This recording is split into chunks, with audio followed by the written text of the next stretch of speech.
Good evening, ladies and gentlemen.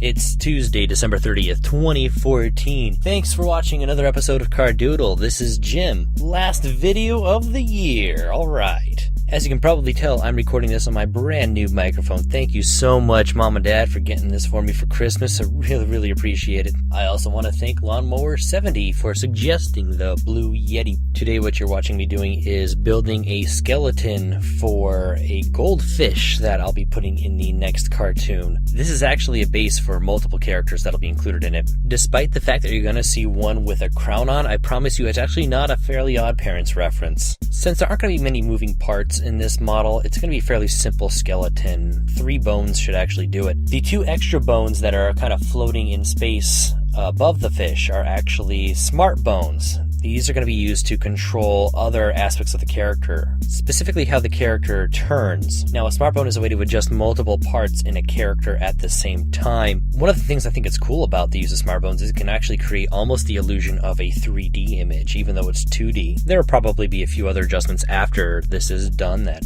I won't show you. I was going to show you how the character was built, but I actually didn't have enough battery on my laptop at the time and didn't have a plug for it. So since 2015 is coming up, I do still want to make a commitment to producing something for you at least once a month. Though honestly, I'm not a huge fan of New Year's resolutions. I feel like if you want to do something, if you want to accomplish it, it shouldn't matter what time of year it is. Why do you want to wait for a specific date to start something, other than maybe it being a good placeholder? And no, you really don't need to point out that's kind of hypocritical on my part. I do feel like, however, that this is a good time of the year for reflection, and it can be easy to beat yourself up when you are reflecting about what you've accomplished this year. Almost nobody I've ever known has accomplished everything they've set out to do the previous year. I'll be honest, 2014 was kind of a rough year for me and my family. It had a lot of ups and a lot of downs. Some really great stuff happened to my family, as well as myself, and some really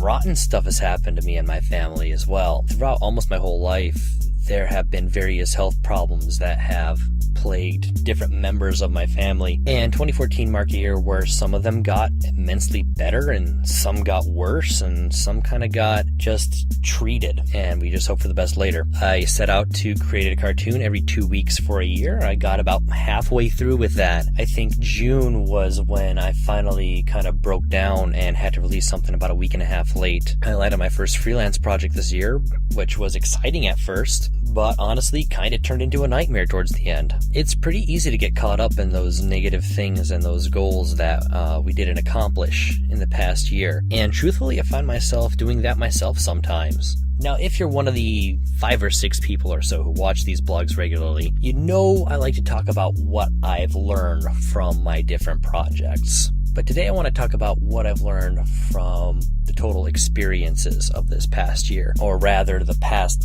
few years since I started putting up videos on YouTube. The things that you do are important. Things like improving your skills or building your legacy, those are really important.